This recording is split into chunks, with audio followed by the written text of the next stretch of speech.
Well, hello. I am Matt Williamson. Great to chat with you again. Let's dig right in. Not the normal midweek podcast because there's no, opponent to introduce, of course. However, there's some stuff here I got for you. It might be a shorty, but we got some nuggets, wrap up this game. And I'm going to start with Matt Canada. And I don't know if he's staying, going, whatever. I mean, you would think you'd hear about that by now. We haven't, whatever. I'm expecting him to be here.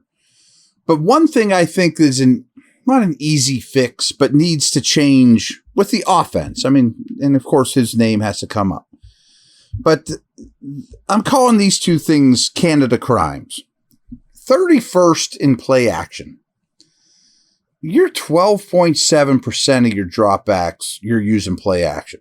Only one team is less. I think this team has to live on play action. I mean, it just helps your quarterback so much, and he's struggling so much. And I just don't think I know you don't have to be the best running team in the league to make this work.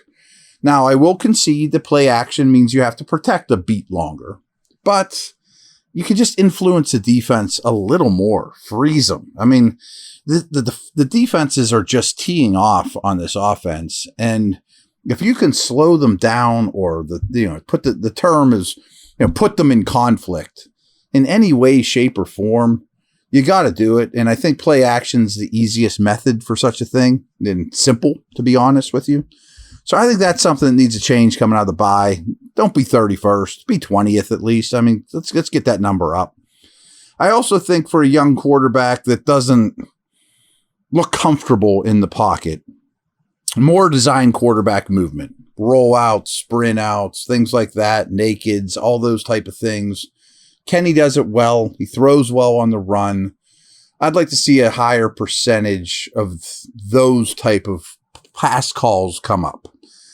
And also, they still need to attack the middle of the field more. I mean, we've heard about it. We've seen glimpses of it, but still a low percentage of in-breaking routes in the middle of the field. And Kenny's good at them. And the ball doesn't travel as far. And I know that there's more bad stuff that can happen in the middle of the field, but you can't just live on the sidelines. You just can't. And so those are my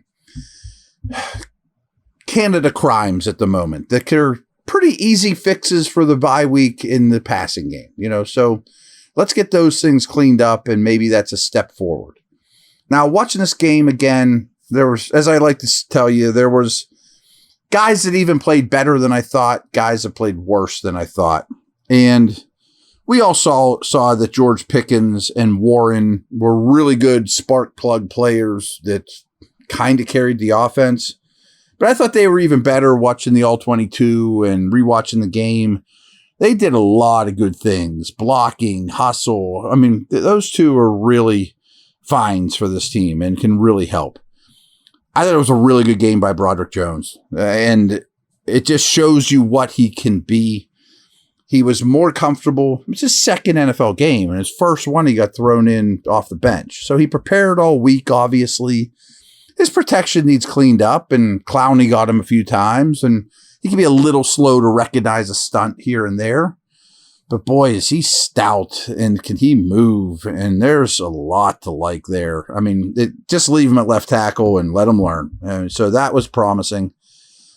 Connor Hayward's just good at football. He's open all the time. Now, he's a weird player. You don't want him out there for 100% of the snaps. But you could throw him 3 or 4 more passes a game. I mean, he's open all the time, and he does everything pretty well. I was just kind of rough on Pickett/Canada, but I thought Pickett played better in this game than originally watching on TV. And I'm going to cite some stuff at the end of the podcast about that. Originally, I thought Herbig was really terrible at right guard, and I think I said so on Sunday night to you, but it was acceptable, I guess I'll say. I mean, it was okay. It wasn't as bad as I had originally thought. Same with Siamalu. I think he's starting to really get his feet under him. His protection is really good. So he was definitely better on second watch than originally thought. I'm not going to go deep into this one because you can go read my article about Porter. He has to play every snap now. That's the short of it. Their corners are terrible. He might already be their best corner. I don't care if he learns, in the deep end, sink or swim. He's playing really, really well, and no other corner is. I thought the inside linebackers, we touched on this, and the defensive tackles were all quite good in this game. So therefore, the entire front seven was really good because we know Highsmith and Watt are awesome. But the front seven's really coming together pretty well. And this game exemplified that even more. I keep thinking if you could just throw Cam Hayward in there, oh baby. Couple of Ravens stood out. Roquan was a force. Hamilton was a force. Queen played well. And you might not agree with me, but Lamar was much better than his numbers than maybe given credit for. Lamar played a really good game in this one, and they didn't win, So too bad, so sad. Worse than I thought, speaking with the O-line theme, Mason Cole, I think you got to figure out a way to get him out of there. I know that he brings more to the table as a center than just, his blocking, all the mental stuff and communication and all that, but he's bad game after game. I never loved him, but I'm souring on Chooks as well. There's just too many inconsistencies and rough. I mean, he's hard to count on. Could maybe Dan Moore be your right tackle? Possibly. And then I touched on the corners. Please go read my article.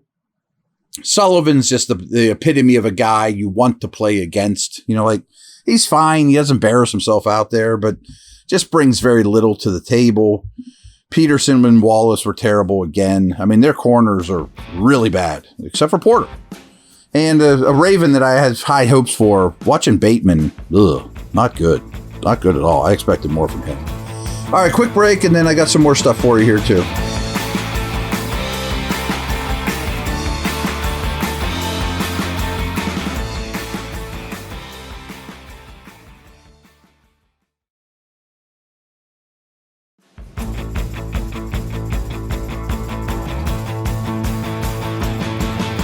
Some of you might know this. I didn't. But TJ Watt now has 25 forced fumbles in his career. 25. And he's missed a lot of time. I mean, everyone knows his sack numbers. His 25 career forced fumbles might be more impressive. In case you're wondering, I looked this up too. The record is Mathis from the Colts. He's had 52 in his career. I mean, which is obviously a humongous number. But Watt's like halfway there already. All right, just wanted to get that out of my system. Defensive snap counts. There were 70 possible snaps. The D lineman. Adams played 56. Originally, I kind of thought, why? That's asking a lot, But you're playing a heavier personnel team to some degree. And I think Adams is playing pretty well. I mean, he gives you everything he has every snap. I don't want him out there for 56 or 70 snaps in the perfect world, passing downs and whatnot, but he's been a successful player for them. Ogunjobi played 48. Benton played 33. I would like that number to be 53. He's really good. And every game he looks better and better to me. And he wasn't asked to rush the passer and be super disruptive, but he did his job extremely well. Benton's going to be a good player. Benton is a good player. He needs to play more. Watts played 18. Loudermilk played 13. That's about where they belong at most. On the edge, we got Highsmith with 61. Watt with 60 out of a possible 70. Cool. Golden only played 14. I think it would be wise to get him maybe to about 20 a game. Herbig only 5. I don't think he's falling out of favor or anything, but his snap counts have been low. Not a big deal. Not worrying about that. Inside linebackers, as mentioned, are playing really well as a unit and individually. Holcomb was out there for 64 snaps. He's your every down guy. Alexander for 31. Roberts for 29. That's a good rotation situation there. 3 different style players. Minka played every snap. I was just being harsh on the corners. I'm really being harsh on every member of this secondary besides Minka, Porter, and King. And I don't know if King's good or bad. We just haven't seen. He played one snap as a deep safety in this game. He needs this. That's got to be a, again, read my article, but that's got to be a priority this bye week, is figure this defensive backfield out. But anyways, Minka played 70. KZ played 43. Neal played 42. Neither of whom am I very excited about at all at this point. Wallace played 66. Peterson played 63. Porter only 28. That needs to be 66 for Porter or 70 for Porter, of a possible 70. I firmly believe that. Sullivan at 24. King played that one snap. Last couple things I got for you. This is from Aaron Schatz, who used to do Football Outsiders, but he took his DVOA to a different site, FTN and Fantasy, I think it's called. But I still check it out a lot. It's the exact same information. So Kenny Pickett had a -5 DYAR. I'm not going to get into exactly what that is, but it's a judging of quarterback play. 3.5 net yards per pass in the first half. He was -5 with a 3.5 net yards per pass in the first half. And then the second half, his DYAR was 76 as opposed to -5. 7.5 net yards per pass in the second half. So he finished across the league, and of course there were a couple bye weeks, as the 14th best quarterback in DVOA this week. Nice. I told you he played better than I thought on second view.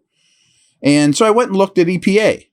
He was 16th in EPA this week for week 5. Of all quarterbacks, there was only 15 quarterbacks that played better by that metric that I believe in. Promising. Definitely is. And it, again, reminded me of last year. However, I had to look while I was at the EPA site. He's still only at 30th amongst all quarterbacks for the season in EPA per play. But it is trending up. Last thing I got for you is the... Oh, here we go. Again, I kind of believe in this. I kind of don't. Well, there's two things I got for you. This win boosted their playoff chances by 15%. Now it's up to around 44% chance that they go to the postseason. Okay. I mean, again, a conference and a division win is going to go a long way percentage-wise, numbers-wise, all that. And I hope you know, and I'm sure you could figure it out, but maybe just hadn't thought of it yourself. But the Steelers have beat the Ravens now 6 of their last 7. And there's been very few, I'm sure you guys are aware, I do Matt stats for the Steelers, where I go through an insane amount of stats and I tell you guys about them and all that stuff. And it's right up my alley. But anyway, part of that is also doing series history. Well, a lot of times in Steeler series history over the years, there'll be stretches, usually in the 70s or whatever, where the Steelers just dominate their opponent. Well, they were 9-1 against this team from 1973 to 1986 or whatever. But since the Ravens have been back in the league, as I'm sure you can attest to, there aren't long streaks between these teams. Oh, there's a 2-game winning streak. Maybe there's a 3-game winning streak. But it's not like, whoa, they beat them 8 of the last 9. That's just not how this rivalry works. But the fact that the Steelers have won 6 of 7 is starting to be, what is it, 1's an accident, 2's a trend, blah, blah, blah, blah, blah. This is starting to be kind of telling. All right, take care. Over and out.